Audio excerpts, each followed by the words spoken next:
I don't know if any of you are new. Are you here for the first time? Any of you? Yes? Welcome. So what we have been doing is meditation. We start off with meditation in case there are any questions. And then we have a break. And after the break, I give a talk about some aspect of Buddhist thought, Buddhist practice. So the last couple of weeks, I spoke about the importance of having an attitude of loving kindness when we practice meditation.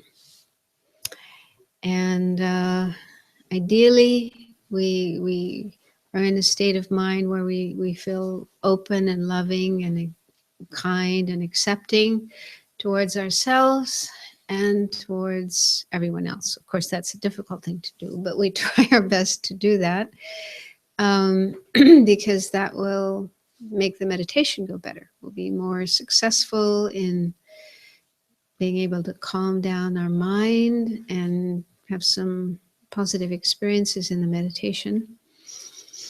And I gave some suggestions about how, in case you're not already in such a state of mind, there are things you can do to put yourself in that state of mind. And tonight I thought to mention another idea, another method that you could use. This may not work for everybody. Everyone is different. Every person has a different state of mind and different tendencies, different likes and dislikes, and what works for one person may not work for somebody else. So that's why I think it's good to know a variety of different methods, and you can try them out and see which one works best for you. So this idea I'm going to mention tonight is based on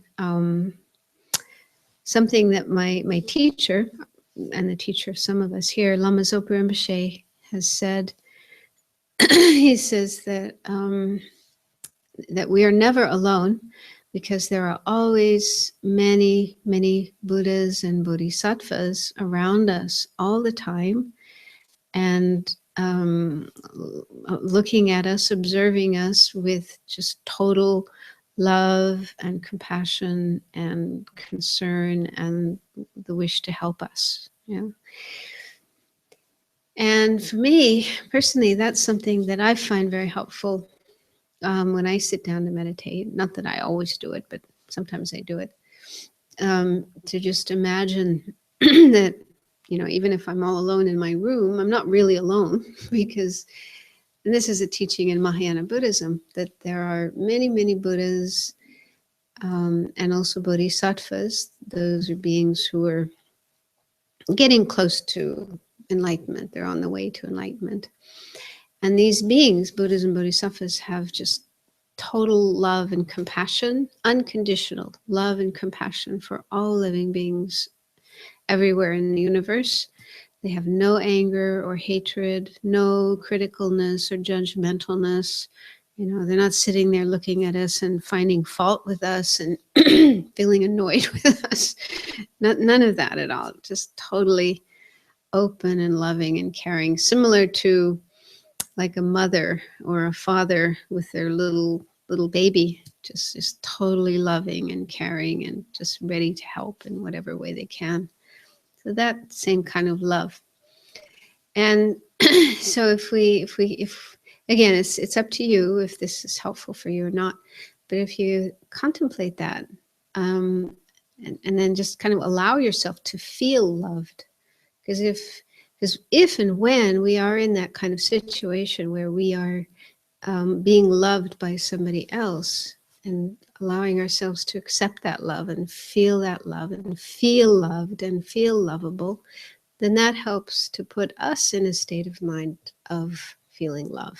It's like when someone loves you, it gives you more of a possibility of feeling love yourself. So if you feel loved by all the Buddhas and Bodhisattvas, then that might open up your mind, your heart, to feeling love as well. loving yourself, loving others, just having this state of mind of love. So I thought maybe we could try that tonight and just see if that's something that might be helpful for you to get yourself into a positive and loving state of mind. At the beginning of the meditation. And then we'll go on and do the meditation on the breath as we normally do. And I will give some basic instructions in case some of you are not familiar with this type of meditation. So first of all, make yourselves comfortable. And so if you're sitting on the floor, just have your legs crossed in whatever way is comfortable for you. And if you're sitting on a chair, just have your feet flat on the floor. Try to keep your back straight because that helps to have a more focused, clear state of mind.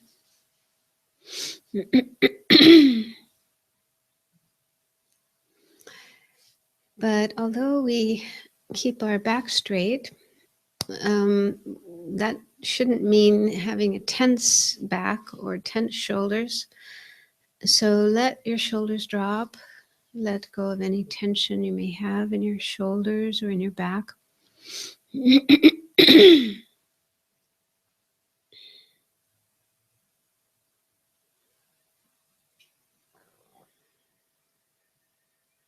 And the same with any other part of your body. If you notice tightness or tension in any part of your body, see if you can let it go. One thing you could try is to imagine that it melts. Like if we put a piece of ice in the sun, in the hot sun, then it melts and flows away. So imagine that happening with any tension you may feel in your body. Just imagine that it melts and flows down. And you can imagine it going down into the earth beneath us, where it just vanishes.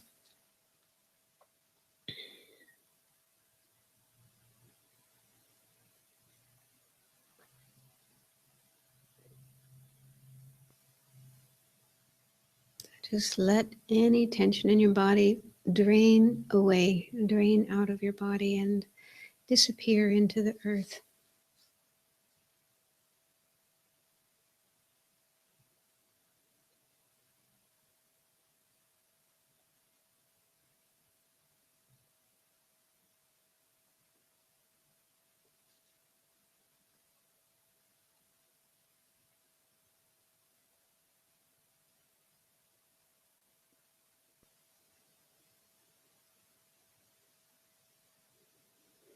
And do the same with any thoughts that you may have in your mind. There may be thoughts left over from things that happened to you today. Or you may have thoughts about the future, plans for what you're going to do after the class tonight or tomorrow or any time in the future.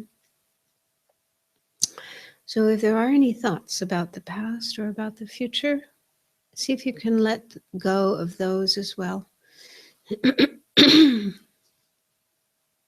can imagine them also flowing out of you and sinking into the earth or just floating away in space, whatever.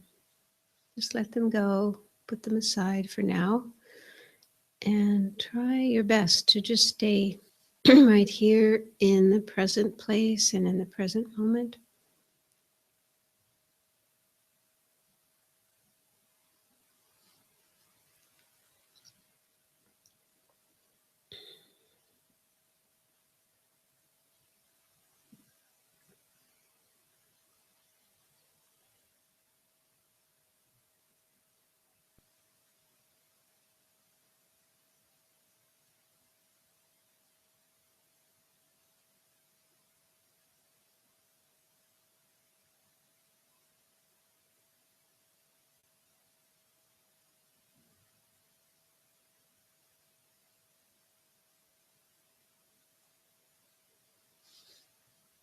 Now let's try this method I was talking about earlier, imagining that there are many Buddhas and Bodhisattvas. You can have a mental picture of them if you wish, if you find that helpful, or just think in an abstract way that there are these beings whose minds are completely pure and free of all disturbing negative thoughts and emotions like anger, hatred, criticalness, and so on. And instead, their minds are filled only with pure and positive thoughts like love and compassion, and totally dedicated to other people, other beings like ourselves and all other beings. So they are aware of us, and the attitude they have towards us is only pure, unconditional love and compassion. They see us just as we are. They see all the faults that we have, all the mistakes that we make, but they don't mind. They don't have any criticalness or judgmentalness towards us, only acceptance and love and compassion towards us.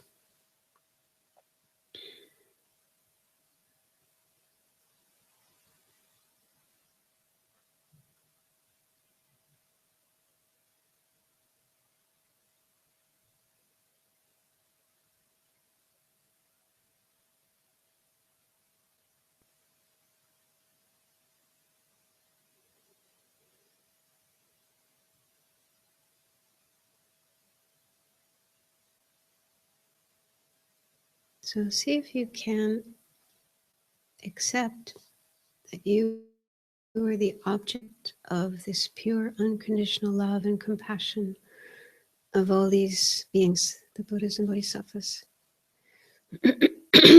Just allow yourself to be seen by them with love and compassion.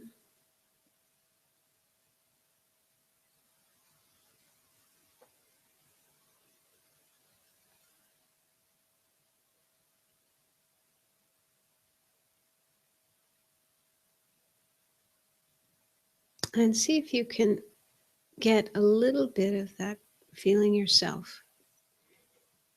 Being able to feel even just a tiny bit of that same kind of love and compassion for yourself and for others.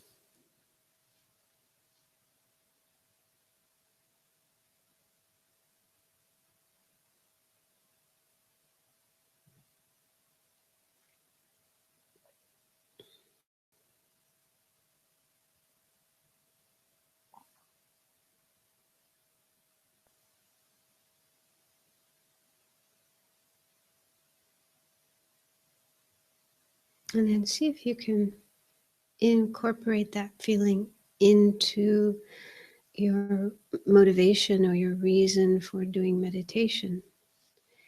You can think, may this meditation that I'm doing help me to be a more loving, kind, compassionate person, and in that way be more helpful to others as much as I can in my life.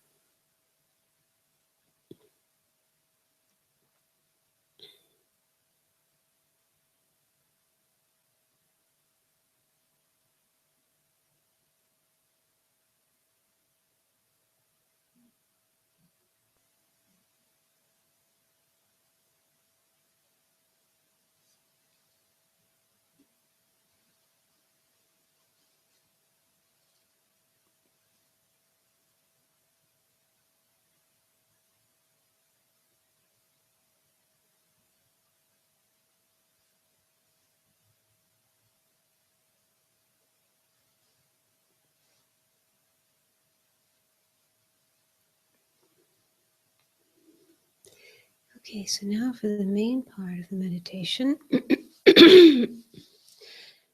just allow your breath to flow in and out in a natural rhythm. Just allow your body to breathe as it normally does.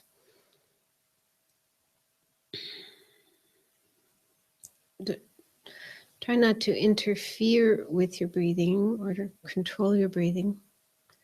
Just let go of any sense of controlling and just let it happen.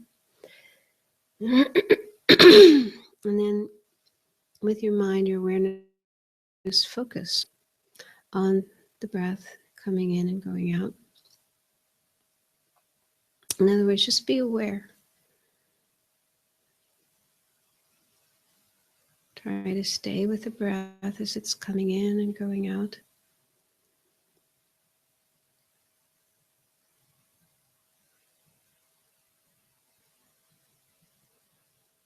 And try to do this for one breath after another.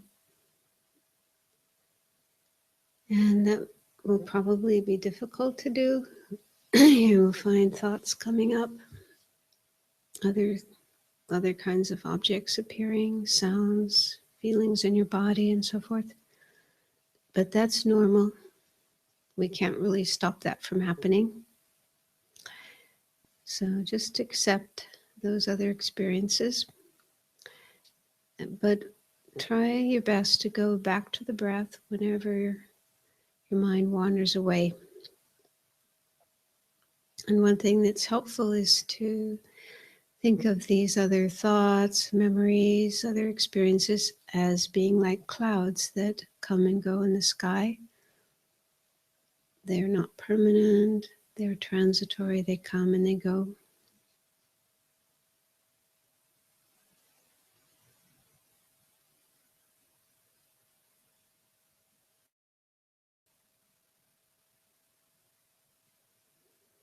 So do the best you can to just keep bringing your mind, your awareness back to the breath whenever it wanders away.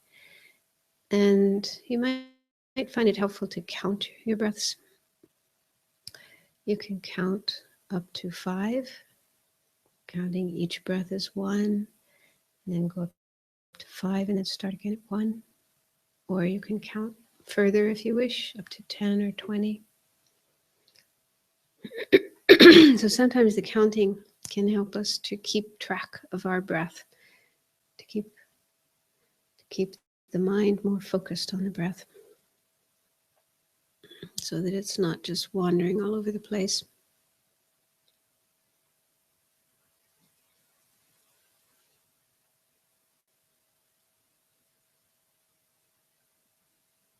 Okay, so that's the basic practice. Just sit quietly and let your breath flow in and out in a natural way. Try to stay focused on the breath, but not in a really tight, tense way, but in a relaxed way. And whenever you notice your mind has wandered away from the breath, gently bring it back. And always try to maintain this attitude of love or loving kindness towards yourself. Try not to get impatient, angry, frustrated at yourself.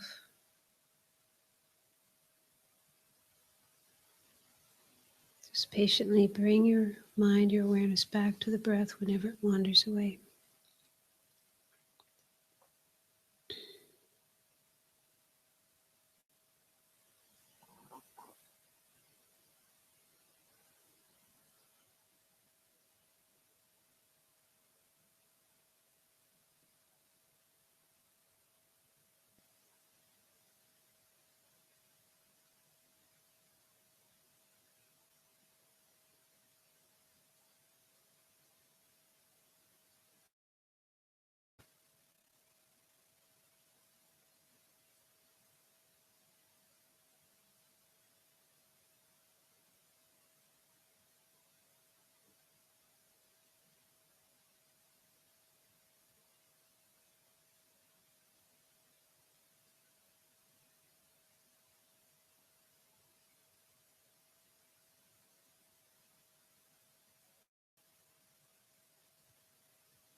So I'm just curious to know if any of you found it helpful, that imagination that I mentioned at the beginning of the Buddhas and Bodhisattvas around looking at us with love and compassion.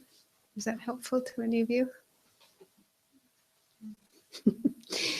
Don't worry if it's not, because like I say, there's different types of people, and for some people they might wonder, where are they? I don't see them. You know, it's sometimes difficult to believe in such things. But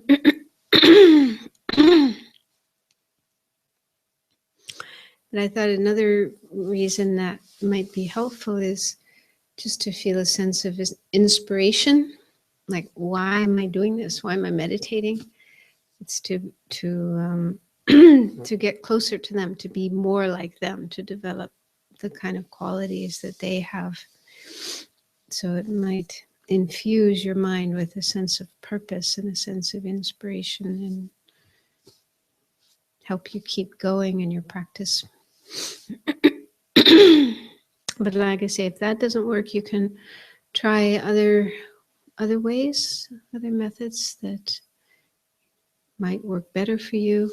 But it is important to try to have a state of mind that's soft and gentle and kind to oneself, kind to others, because it's the case with many people in the West that this is something we're lacking. And instead, we sometimes are very hard on ourselves and mean to ourselves and self-critical and self-judging. And having that kind of attitude in your practice of meditation and also in your life in general is not at all helpful.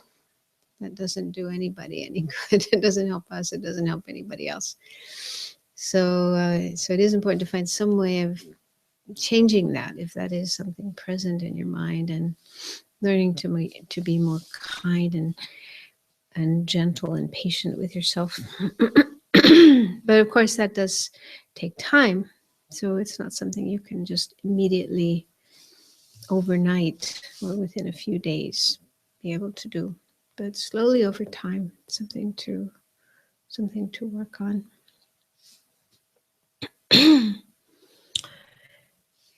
Do any of you have any questions you'd like to ask about meditation, or what to do if this happens or that happens? I'll do my best to answer them. Sometimes in the beginning of the meditation, when I try to relax the tension parts, sometimes get into an infight with the tense part of myself that makes me not want to be relaxed. and Yeah. You know, I'm so struggling whether it's to leave it or whether to try to relax. Or, Just my gut feeling is don't get into a fight. Yeah. So sometimes what I say is just do the best you can to relax. Yeah, relax as much of the tension as you can. But if there's some parts that are still tense, it's okay. Just leave it. Because it's just getting into a fight with it and feeling, oh, I have to let go of that tension. You know, it's going to produce more tension. So, yeah, maybe it's just not ready to go either. So just leave it. Just be kind to it. Yeah. And maybe if you stop fighting with it, it will just go by itself. Sometimes that happens, you know.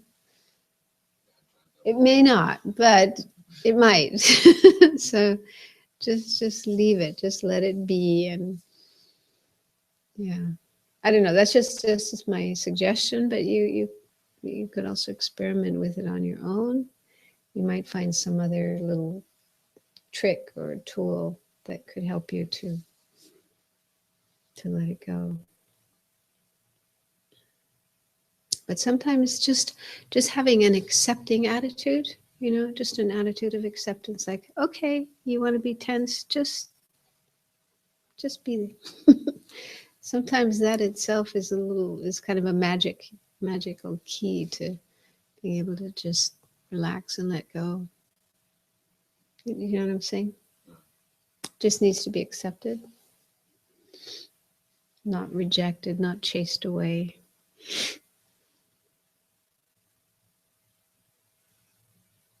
So try.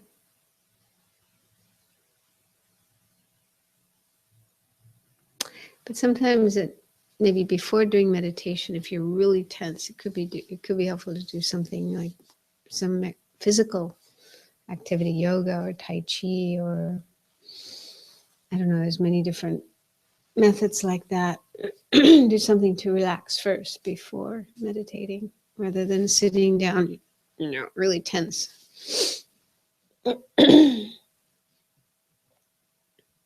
If you have the time. Sometimes it's hard enough to find time to meditate, but then to do something else before meditation could be problematic.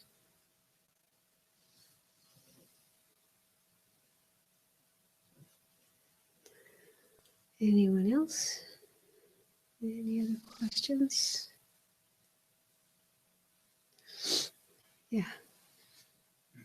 So when you say that Western people have a strong self-criticism, Not all, but some. Yeah. It comes from a long tradition. So when it started, it was about criticizing systems around us. Do you think it? Criticizing what? The system, political system, religious systems, poverty. So do you think it is an actual reality that we have a self-criticism, or is it in reality external thing still processing inside of us? Because I don't think that it's actually a problem that we are thinking critically. Yeah, when I talk about self-criticism, it's more of sometimes it can appear like a voice inside, that's always, like pointing a finger and scolding yourself. Oh, you didn't do this well, you didn't do that well, and you're lousy. Just like making these criticisms of oneself. And I mean, the word critic or criticism and critical and so forth can be used in different ways. And so, for example, if there's something going on in society, something going on in the world which is unjust, which is wrong, which is like just recently there was this news about all these wealthy people who were, hiding their money somewhere. And I didn't read the whole story, so I didn't understand. But anyway, there are things like that that go on in the world that are wrong. And it's important to say, no, that kind of behavior is wrong. So that kind of criticism, which is opposed to just being passive and condoning, just condoning injustice and misuse of power and so forth, just letting it be, letting it happen. Instead of that, to say, no, this is wrong and we need to stop it, we need to do something about it. So that kind of criticism is, I think, healthy and good and important. But I guess from the Buddhist point of view, that kind of criticism, we would try to direct at the actions that are being done rather than the persons that are doing the actions. You know what I'm saying? Instead of you are bad, saying what you did was bad. That particular action was bad. Does that make sense? Because in fact, a person, this is the Buddhist view, a person isn't really bad. Nobody's really bad. And I heard Mother Teresa said something like this. She said, there are no bad people. There are only good people who do bad things. So being able to differentiate the person and the behavior, the action, or the attitude, you know, and say that kind of action, that kind of behavior, or that kind of attitude isn't good. But don't point your finger and say the person is bad, because the person has some good qualities and does some good things as well. So it's not that the person is bad, but some of the actions that they do are bad. So that kind of criticism, I think, is important, needs to be done, so that we try our best to make things work in a way that's fair and just and ethical and so forth. But then with ourselves, I guess, yeah, again, this is something that we do. We tend to blame ourselves. You are bad. And if we, instead of doing that, if we can just point out certain things about ourselves, certain things that we might do that aren't very good, or certain attitudes that we might have that aren't very good, and say, okay, this isn't good and I want to change this. But not do that in a way that we're blaming ourselves and thinking, I am bad, I am horrible. Does that make sense, what I'm saying? Yeah, to some extent. I'm kind of going all over the place. If I was part of that financial Panama thing, Mm-hmm. it would be just if I was doing a self-examination and being self-critical. Yeah, but I guess because I would be part of it. Yeah, but still, I think whether it's with somebody else or whether it's oneself, it's still better to separate the person and the action. You know what I'm saying? Because I think when it comes to self-criticism, it may not. And again, this isn't something that happens to everybody, but it's a pretty common problem among Western people that we have self-hatred. You know, there's actual a feeling of I hate myself. I am bad. I am terrible. I'm horrible. You know, so we're not just pointing out certain aspects of ourself and saying this isn't good and I should change this, but it's like the whole person. The whole person is bad. Do you see what I'm saying? And that's not helpful. So instead of that, if we can say, okay, I told a lie, I cheated somebody, I hurt somebody, that kind of action, that kind of behavior is not good. And I'm sorry that I did that, and I'm going to try to not do that again. To do that kind of thing rather than I am bad. Does that make sense? Because I think Buddhism does talk about, you know, there's certain kinds of behavior, certain kinds of attitudes, thoughts, emotions that are not helpful, like anger, being angry, you know. And if anger comes up and we get angry and we act out our anger and so on, that's hurtful for others and it's hurtful for ourselves, and it isn't helpful for our meditation, and it isn't helpful for us to get to enlightenment. So that's definitely something to work on, you know, something to look at and say, okay, I need to work on this. That's fine to do, but not in a way that we are saying, I am bad, I'm horrible because I'm angry. So we can say that the anger that's part of me, that's sometimes there and sometimes not, that is something that I want to work on. But we don't need to blame the whole of me and judge the whole of me just for that one part. It's kind of a subtle thing, a tricky thing, but is it clear? Yeah. Because I once heard the Dalai Lama many, many years ago when George Bush was president, and Dalai Lama was giving teachings. At one point he started talking about George Bush. And he said, I like George Bush. I don't like his politics, but I like him as a person. He's very down to earth. And for me, that was so helpful, because at that point in time, I was really angry at George Bush and I didn't like him at all. So it was so helpful to see him make that separation between George Bush, the person, and the actions, some of the actions, some of the things that he does, like starting all those wars and so on. So that I don't like, but the person I do like. He has some good qualities. It's tricky. It's hard to do that, but that, for me, that was a really good illustration of how you can make that kind of separation between the person and certain things that they do. I think Gandhi, he did the same thing. He always became friendly with those when he was in prison. He was in prison many times. Mm. In Buddhism in India. He also said that you have to, the person and the actions, two different things. Mm. And Nelson Mandela as well.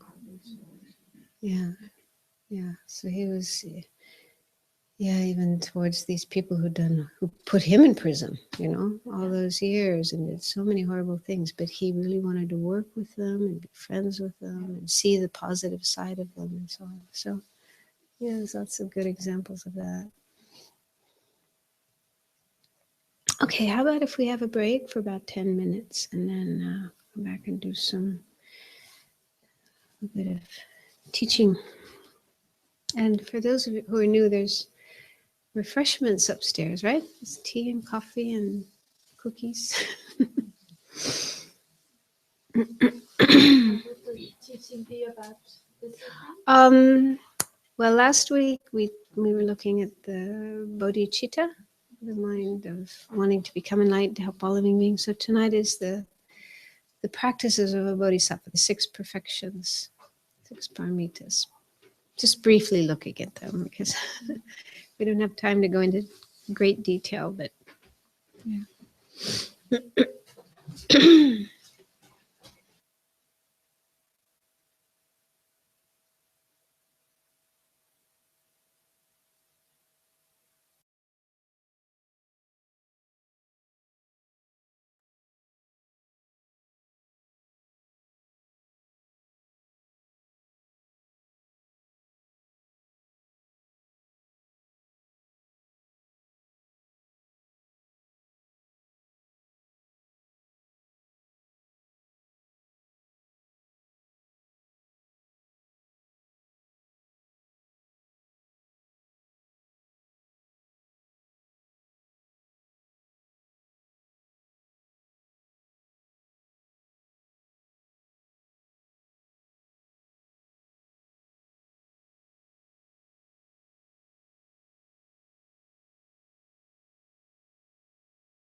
So I've been doing a series of talks on some of the basic ideas of Buddhism. And last couple of weeks, I was talking about developing this attitude of love, compassion, and other positive qualities towards other beings. And and then we looked at the bodhicitta being this state of mind or attitude where we feel, I want to become enlightened, I want to become a Buddha, just like the Buddha, to be able to help all other living beings. And I don't know if any of you attended the weekend retreat last weekend. Yeah, that was focused on that particular state of mind and how it can be developed. And realistically, it does take time and effort to get to the point where you really have that state of mind in a stable way, in a natural way, in a spontaneous way. And it said that when a person does have that state of mind, bodhicitta, arising naturally and spontaneously, that's the point at which one is actually a bodhisattva. This term bodhisattva. So bodhisattva is a being who is just, feels all this unconditional love and compassion for others and really wants to help others and is determined that they're going to follow the path, the spiritual path that leads to enlightenment and become a Buddha, become an enlightened being, to be able to help others in the best possible way.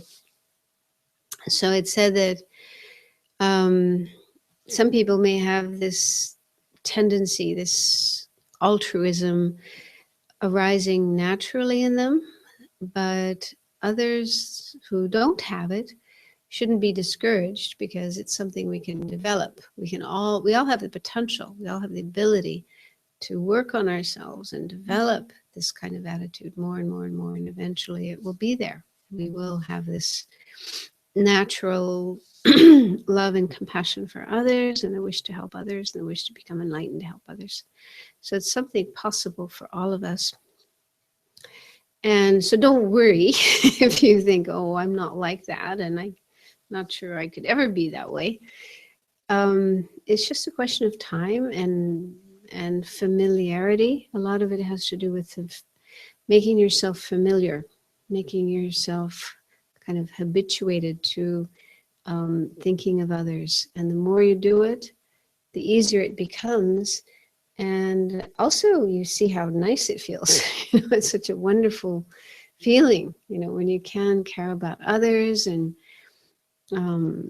be able to do things that help others. You get so much out of that yourself. So I think, once you start doing it, you just want to do it more and more. It becomes easier as you go along.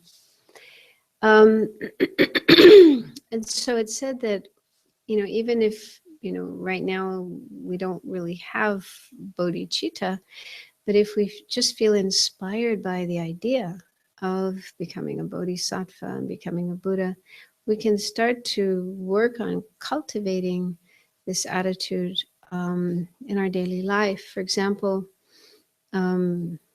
first thing in the morning when you wake up, if you can spend a little bit of time meditating and trying to develop this altruistic wish to help others, and to think, well, okay, in my day today, I'm going to be meeting other people, doing work with other people, interacting with other people. I would really like that my actions, all the things that I do, will be helpful to others as much as I can, and that I won't harm anybody, I won't hurt anybody, I won't make anyone suffer.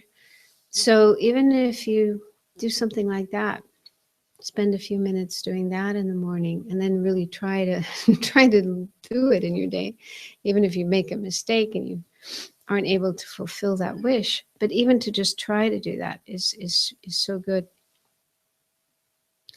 So I think it's good like I was saying before, if you work with your own mind and your own experience and try to find a way that works best for you, just like for myself in my own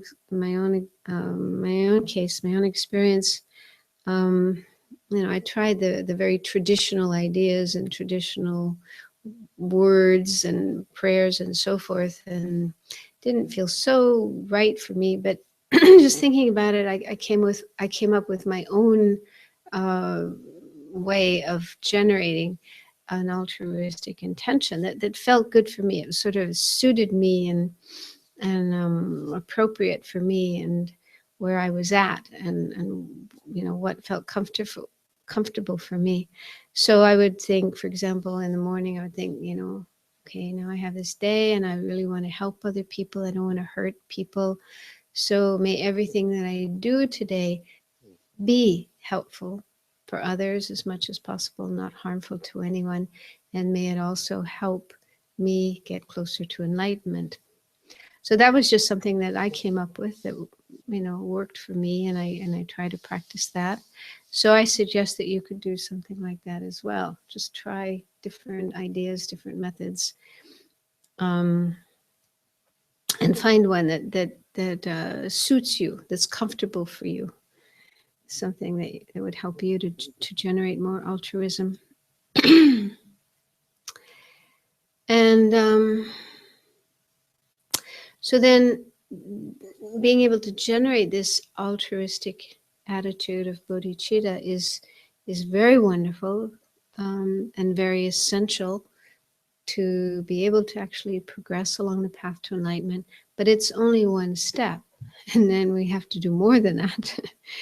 And so it is said that somebody who does want to reach enlightenment needs to do a lot of work, create a lot of energy, positive energy, and do certain practices. And it said that the practices that a person has to do can be summarized or condensed into what are called the 6 perfections. The term in Sanskrit for these is paramita, 6 paramitas. And the term paramita literally means gone beyond. And the term gone beyond actually refers to enlightenment. So the state of enlightenment or Buddhahood is sometimes called gone beyond, meaning you have gone beyond the ordinary world where there's so much suffering, confusion, pain, problems, like what we're just talking about, people cheating, rich people hiding their money, avoiding paying taxes on it. So all these problems in the world. So when you reach the state of enlightenment, you are beyond all these kind of problems, and also beyond the sort of mental states that would bring about these kind of problems in the first place. So, and then once you're in that state, you're in a position where you can help others to get beyond suffering as well.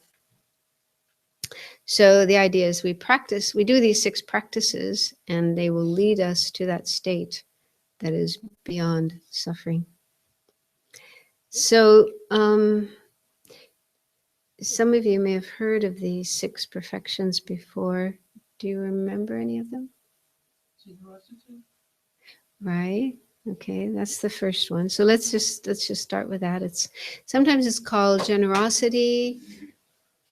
Another term sometimes used is giving. Sometimes it's called charity. I like generosity or giving. And so there's actually different ways that you can practice generosity or giving. The one that probably first comes to mind is giving material things, like giving money, giving food, giving clothes, giving, whatever is needed by others who are in need. So giving them, providing them with their needs. But that's not the only way to practice giving. There are actually 4 ways of practicing giving. So one is this, material giving. Another one is called giving protection.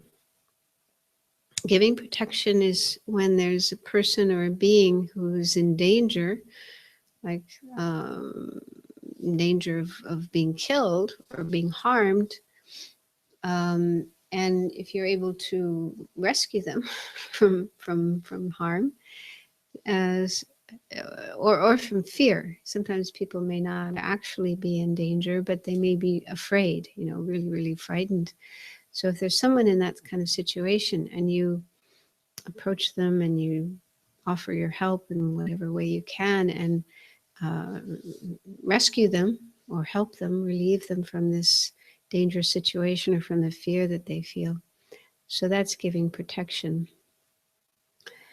So sometimes we might be in situations where we can do that with human beings, but maybe not too often. But there might be more possibilities with other kinds of beings, like animals, animals or insects. Sometimes you might see an animal that's in a road or in a path, and you know might be in danger of being run over by a car or being stepped on, or they've fallen into water. Sometimes you find insects have fallen into the water, and they're drowning and struggling to get out.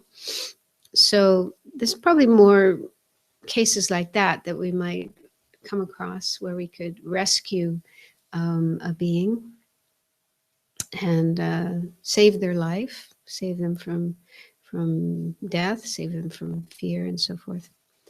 So that's another kind of giving. You're giving life, you're giving hope, you're giving relief from fear, because fear of death, fear of losing one's life is probably one of the greatest, if not the greatest fears that we all experience. Nobody wants to die. Nobody wants to lose their life.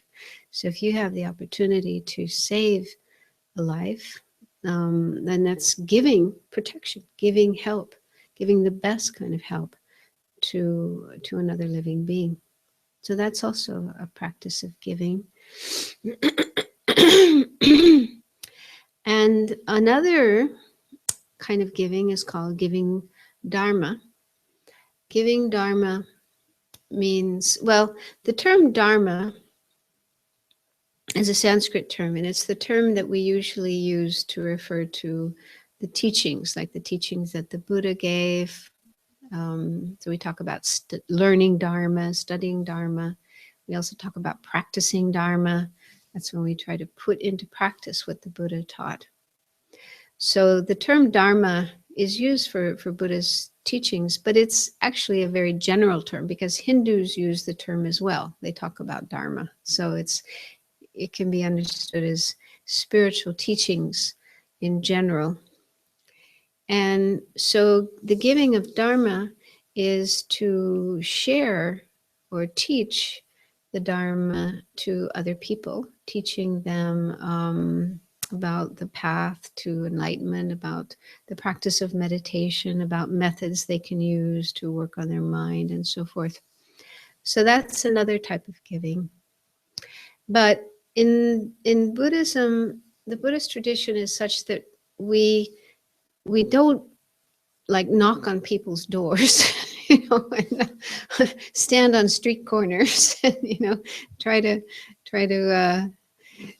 teach Dharma to people who may not be interested. So that kind of thing is discouraged, and instead, the Buddha himself said, people have to ask for it.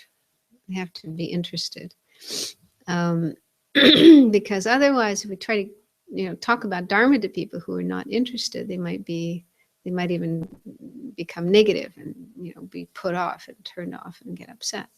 So they need to show some interest before you teach it to them or give it to them or whatever. But if there is that kind of situation where somebody is interested, like if a friend of yours is interested in the practice of meditation or interested in Buddhism, and you can talk to them about it or bring them to a place like here where they can learn about it, then that would be the giving of Dharma. Also sharing Dharma books, Dharma materials, books or CDs or so many different materials available now. So that's another way of giving Dharma, because actually to give Dharma, you need to understand it yourself. So ideally, before giving Dharma, you study it and you have a good understanding and you're able to explain it to others in a correct way. So if you're not at that level where you can explain it or teach it to others, then you can share other resources, books, materials, or bring them to a Dharma talk where a qualified teacher is teaching Dharma. So there's lots of different ways of giving Dharma, sharing Dharma. And also even in situations where, let's say you have a friend who's unhappy, depressed, going through difficulties and so on, and maybe they're not really interested in learning Buddhism per se, the traditional form of Buddhism, but there may be things that you've learned from Buddhism that have helped you in dealing with similar kinds of problems, and you could share that with your friends. And you don't have to call it Buddhism, you don't have to use the traditional terminology, but so much of Buddhism is very universal, it's very practical, it's very common sense. Yeah, like how to deal with anger, how to deal with depression, how to deal with fear. I mean, you could share those kind of ideas with other people, and you don't have to say this is Buddhism, this was taught by the Buddha. But just use whatever language would make it understandable to them, and just say, well, this might be helpful, try it out. So that would be another way of giving Dharma. And the motivation should always, ideally, be compassion and love and altruism, the wish to help the other person. And then there's a fourth type of giving, and that's giving love. And that means just, acting in a loving, kind, caring way towards others as much as we can, just being loving towards others. So there's plenty of opportunities to do that. When we're with people, when we're with other beings, just being smiling and friendly and trying to give off good energy to them. And even when we're alone, we can do meditation on loving kindness and imagine sending out loving kindness, the energy of loving kindness to others, or just, maintaining that loving attitude towards others, whenever we think of them or hear of them, to just have that feeling of love towards others. So that's also a kind of giving. And I think you can see how that does give, because if you have a loving attitude towards others, even without saying anything or doing anything, I think people feel it. They do feel that kind of energy coming from you. So there is a giving involved and a receiving involved. So those are the 4 ways that we can practice giving. So I think, everybody can practice at least some of these, at least some of the time. And recently, have you heard of Richard Davidson? American psychologist. He's very much involved in this organization called Mind and Life, which started 30 years ago. The Dalai Lama was very interested in meeting with, talking with, and learning from Western scientists and psychologists and philosophers and so forth. So they started these conferences every year. They have conferences with the Dalai Lama and other lamas, and then these Western scientists and so forth. So Richard Davidson is one of the main people involved in these conferences, and he's a psychologist. He's also a meditator. I don't know if he would consider himself to be a Buddhist or not, but anyway, he's very, very close to the Dalai Lama. They're very good friends. And he started a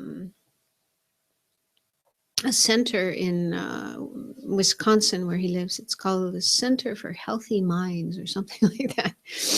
And they're doing a lot of research into the brain and into the, neuroplasticity and, and things like that. And recently he gave a talk where he said that he and his colleagues, other, psychologists, neuroscientists, and so forth, have been studying well-being, human well-being. And they have identified 4 aspects of well-being, 4 different components of well-being. And these are resilience, which is the ability to recover from problems, adverse, conditions. Everybody faces problems in their life. Some people are able to bounce back pretty quickly. Other people really get stuck and, depressed for a long time. So resilience is a particular quality. It's like even when you face problems, you're able to recover quickly and get back to some, state of well-being. And the second is positive outlook, being able to see the positive side of things, people, other people, yourself, and so forth, instead of only seeing the negative. And then the third is generosity, which is interesting. And he didn't sort of go into detail about that, but I think it's pretty understandable. Generosity is helping other people, doing things for other people. And the fourth of these aspects is attention, the ability to keep the mind focused. What in Buddhism we would call it concentration, and we have meditation practices for cultivating this. And so he said all 4 of these are connected to neural circuits in the brain, and those neural circuits show plasticity, meaning that these qualities, even if we don't have them, so much of them, they can be developed. So there's definite evidence that these 4 qualities of well-being can all be developed. We can work on ourselves, train ourselves, and develop these more and more. And if the more we have of these 4 qualities, the more our well-being will be developed. So anyway. Okay, anyone remember the second of the 6 perfections? Number 2 on the list. Patience. Patience. That's number 3. There's another one before that. There's a reason for the order. Well, there's several reasons. One reason is in terms of ease of practice, they get progressively more difficult. So generosity is considered the easiest one to practice. So the second is ethics. Ethics in Buddhism is basically trying to live our life in a way that we don't harm others. We try to avoid harming other people and other beings as much as we can. So like to refrain from killing and stealing and torturing and raping and so forth. So refraining from harmful actions, and then trying our best to do beneficial actions as much as we can. So ethics is necessarily based on compassion, because when you have compassion, you understand that other people and other beings don't want to suffer, just as we don't want to suffer. They don't want to be harmed, just as we don't want to be harmed. They want to be treated kindly, just as we want to be treated kindly. So, so with that understanding, that awareness that others don't want to suffer, we try as much as we can to not make them suffer and try to relieve their suffering when we can, try to help them be happy when we can, and so forth. So there's actually said to be 3 types of ethics. One is refraining from doing harmful actions, like non-virtuous actions like killing and so forth. And the second is doing virtuous actions, doing beneficial things like practicing generosity, helping those who are sick and so forth. And also building up our merit, our positive energy, our virtue. And then the third is the ethics of working to benefit others. So this is more about directly doing things to help others, like giving and so forth. So there's different ways that we can practice ethics. And again, the motivation here, the motivation for practicing ethics is to help others. But we benefit as well. So, you know, as a sort of side effect, that shouldn't be one's main motivation, but nevertheless, one will benefit from having compassion and love and wanting to benefit others, and then trying to live according to that. So you will benefit, you will feel better and happier, and people will like you as well. More friends. It's always nice. Okay, third is patience.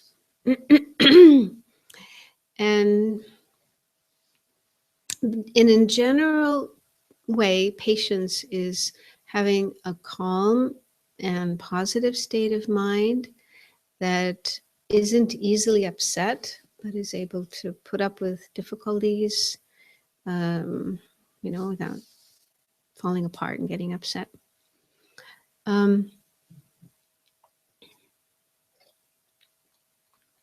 And again, there's three types of patience.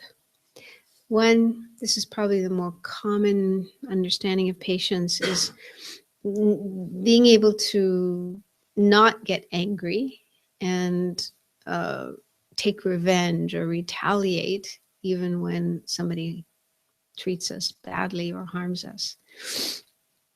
So with this type of patience, you're working on your anger, and also reactivity, you know, just like immediately reacting and then wanting to lash out at the other person with your words or with your actions and so on.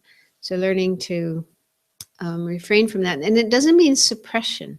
It doesn't mean you're suppressing your anger, but rather you learn ways of transforming anger. You can actually do that. You can actually transform your mind so that instead of having anger towards the other person, you can have something like compassion. So for example, if you do a lot of meditation on and just get really familiar with this idea of other people and other beings wanting to be happy and not wanting to suffer just like ourselves. We did a meditation on that last week. Some of you were here. So really getting familiar with that and understanding everybody just wants to be happy and they don't want to suffer.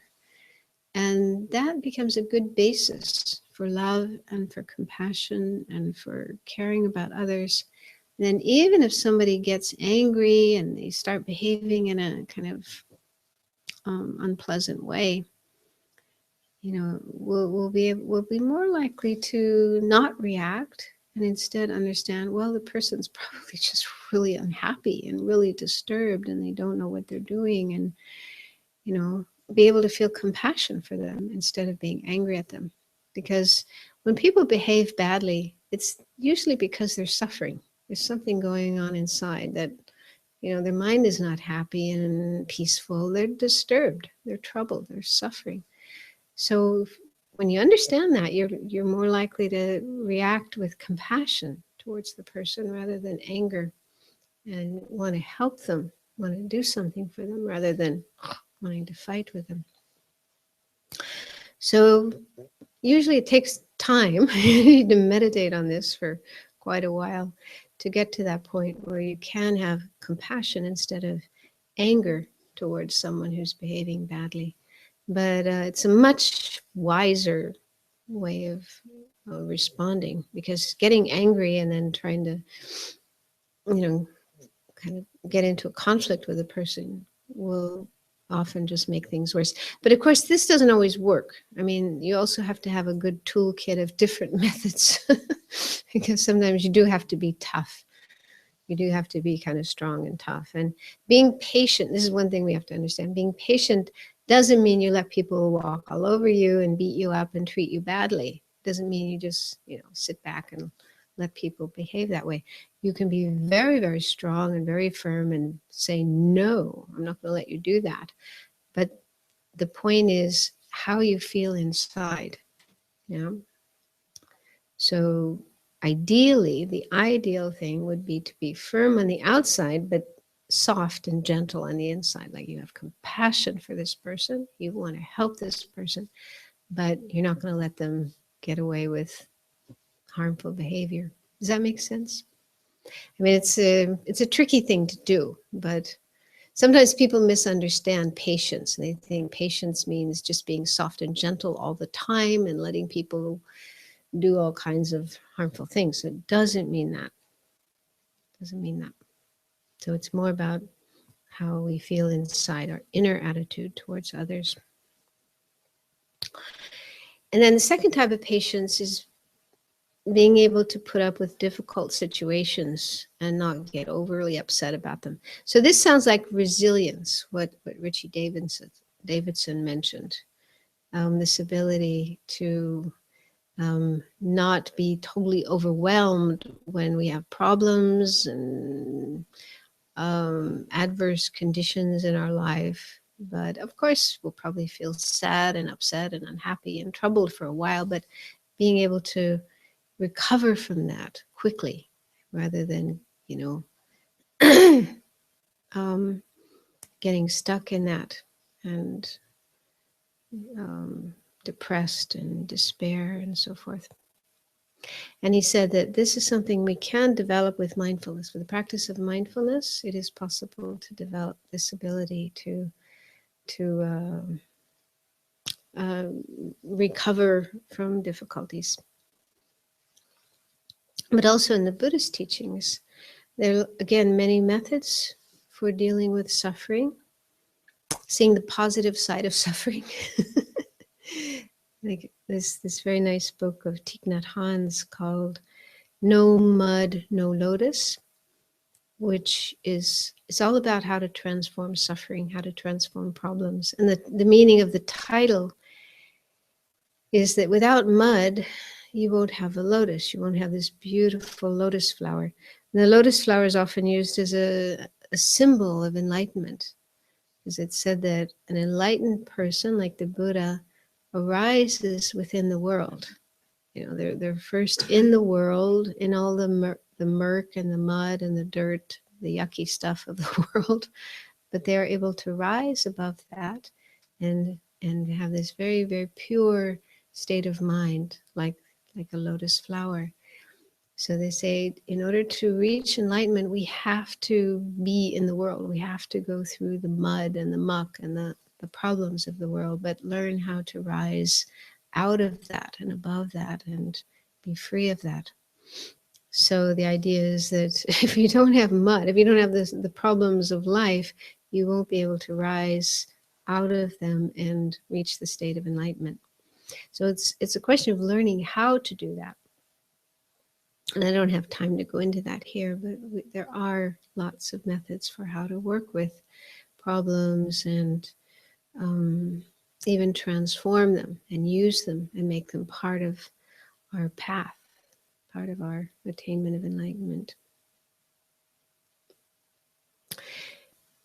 And then the third type of patience is called the patience of understanding and practicing the Dharma.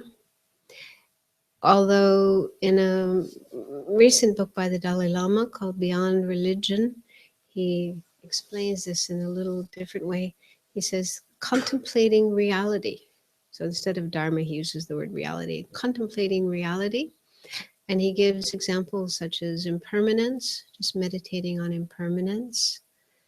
And that's actually a very helpful method when we face problems. You just remind yourself, okay, there's a problem, but it's impermanent. It's not going to last forever. Yeah. Sometimes just that can give you a little bit of a break. It doesn't mean the problem will immediately go away, but it just helps you to realize it's not so permanent and solid as it appears to be. It's not going to be there forever and ever and ever.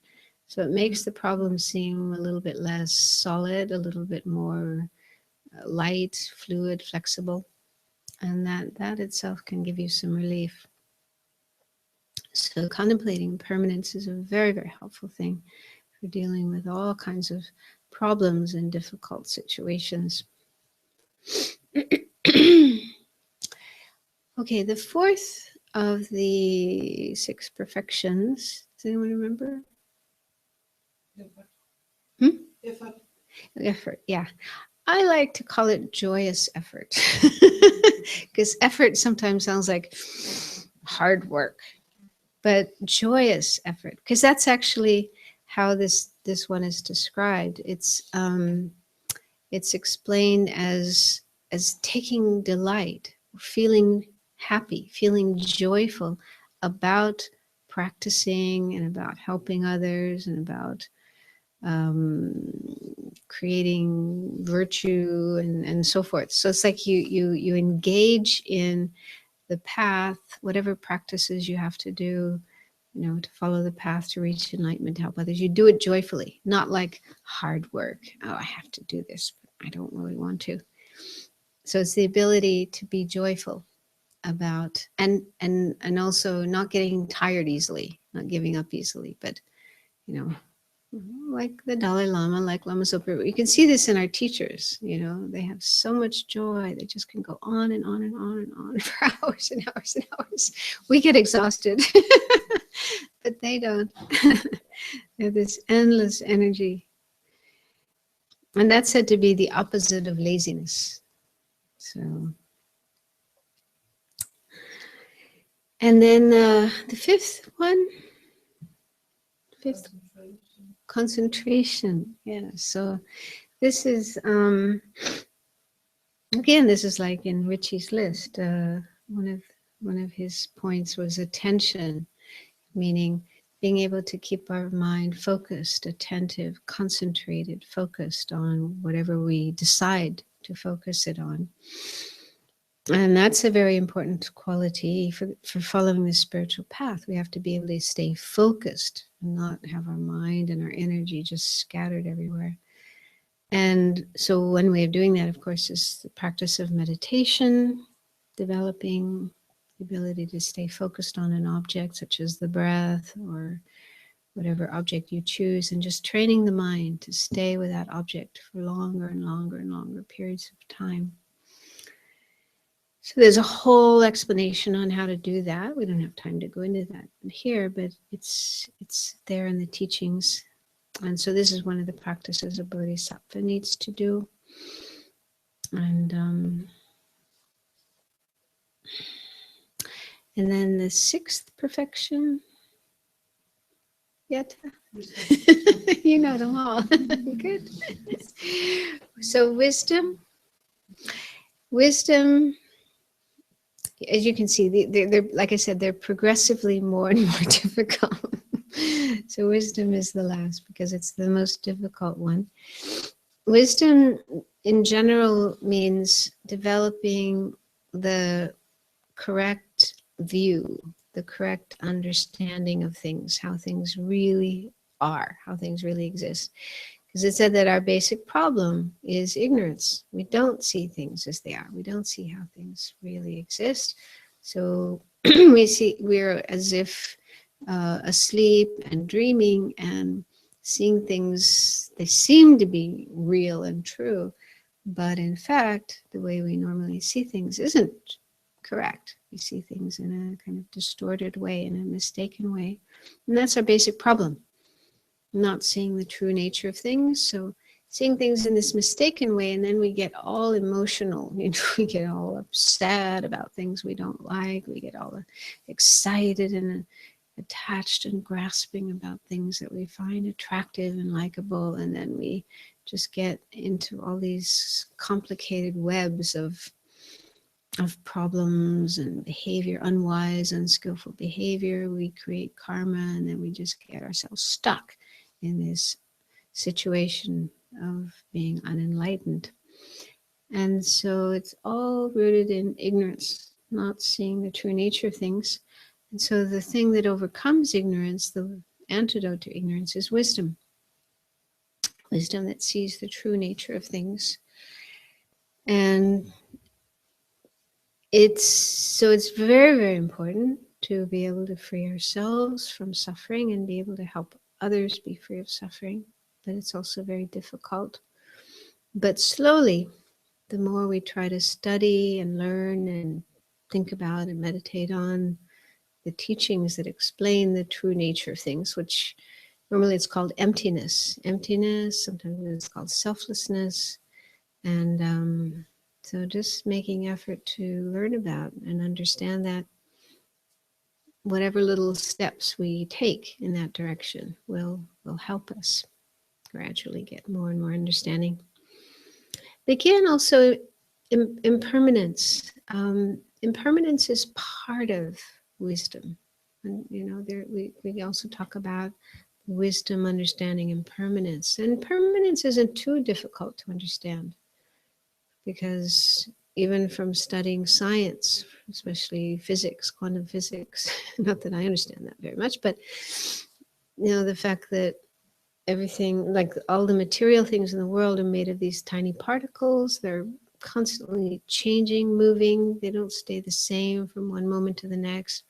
So that means all these seemingly solid things, like our bodies and buildings and the world and all the things in the world, they seem very, very solid and unchanging, but in fact, they're not like that. They're changing all the time because the little particles that make them up are changing. So of course, that's not so easy to understand, but it's easier than emptiness. So if we can think about that, contemplate that, and get more familiar with that, the impermanent nature of things, that is taking us in the direction of understanding emptiness. And it's also a very helpful practical method. Like I say, when we're facing a problem, if we just remind ourselves of impermanence, it's not going to last forever, then that can really give us some immediate relief. Also, if we're angry at somebody, we can think about them as impermanent. You know, a person isn't always like that. Sometimes they're like that. Sometimes they're difficult, but at other times they're not. So just being able to see the impermanent nature of things can really cool down, relieve our emotions, which can sometimes come up very strongly. So I think that's something quite practical in working with our disturbing emotions, and also in helping us get closer to an understanding of the true nature of things and developing wisdom. Okay, so anyway, that's a very brief look at the 6 perfections, the 6 practices that one needs to do in order to follow the path to enlightenment. And, you know, if we feel inspired by this, we could just try to practice as whatever of these that we can in our life. Like giving is something we can practice. And ethics, we can try to practice patience. It's not always easy, but even trying to do it is helpful. Try to do a little bit of meditation, stay concentrated on the breath, even for a few minutes. That's getting us closer to concentration. So just, you know, try whatever you can, do whatever you can, and try to do it with an altruistic intention, with a motivation of wanting to benefit others. Yeah, so even whatever little bit we can is helpful, getting us closer to enlightenment and also helping us in our life. Just trying to live more in accordance with love and compassion and altruism really gives a lot more meaning to our life, a lot more joy in our life, and tools or methods to help us in our relationships with others. Okay, so I'm going to stop there, and if you have any questions, there's a little bit of time left.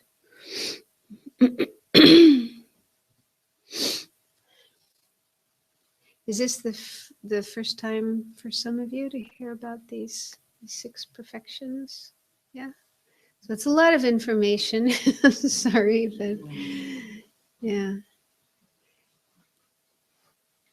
Yeah, Buddhism is quite a vast and complex system. Lots and lots of different ideas, but you know, we are advised to just do what we can. We don't have to know everything, learn everything. Just take it according to our ability and take one little step at a time.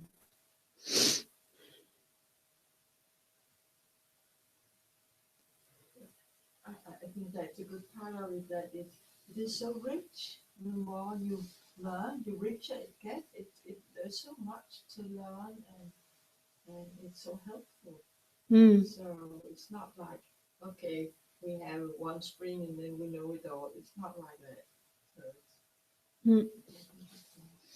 And also, even if you hear the same things again and again, it helps. Like each time you learn something new, kind of goes a little bit deeper. It's always inspiring when the Dalai Lama is teaching, for example, in India, and you see all these learned, elderly monks and geshis and scholars and abbots, and they're sitting there and listening to the Dalai Lama as if they're hearing it all for the first time. But I think there's wisdom there, that they realize there's always something more you could learn, some deeper level you can go to, rather than thinking, oh yeah, I've heard that before, I don't need to hear that again. And I remember once hearing the Dalai Lama talk about this one text called the Lamrim Chenmo. It's a really big text explaining the stages of the path to enlightenment. And once, many years ago, maybe 10 years ago or so, the Dalai Lama was teaching this text, and he said, I have read this book 75 times. I thought, wow. I mean, we usually read a book once, and then we think, okay, I know that, and put it away and look for something else. So to read a book 75 times. And by now it's probably even more, maybe 100 times.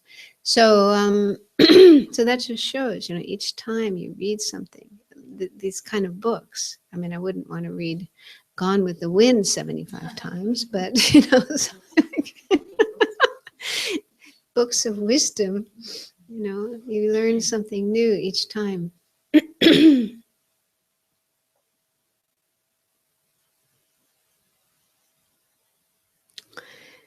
Okay, so maybe we can stop there if there's no more questions. And what we usually do at the end of doing meditation and classes and so on, we just spend a few minutes mentally making a dedication of the positive energy we have generated during this period of time. So try to feel that we have generated some positive energy because we started off with meditation, and we tried our best to generate a state of loving kindness and compassion for doing meditation, wishing our meditation to be beneficial for others as much as possible.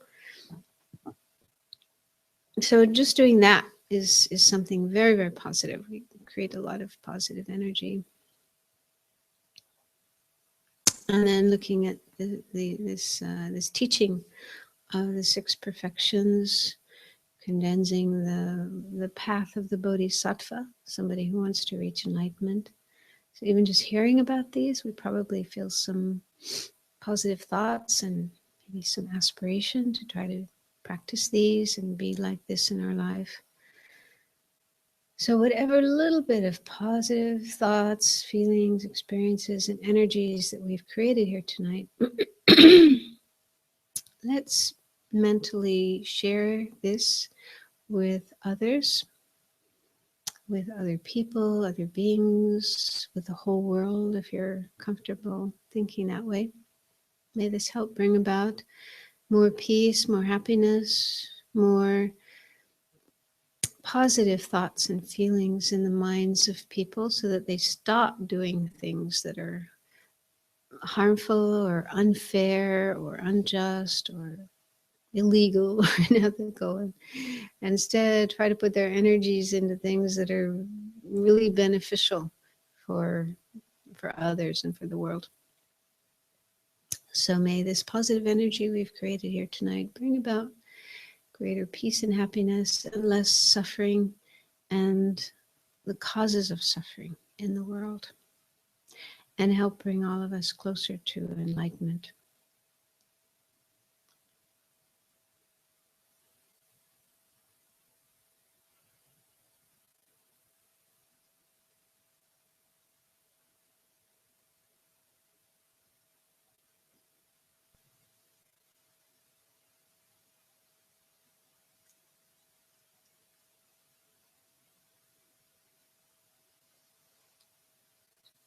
Okay, thank you for coming. Good night.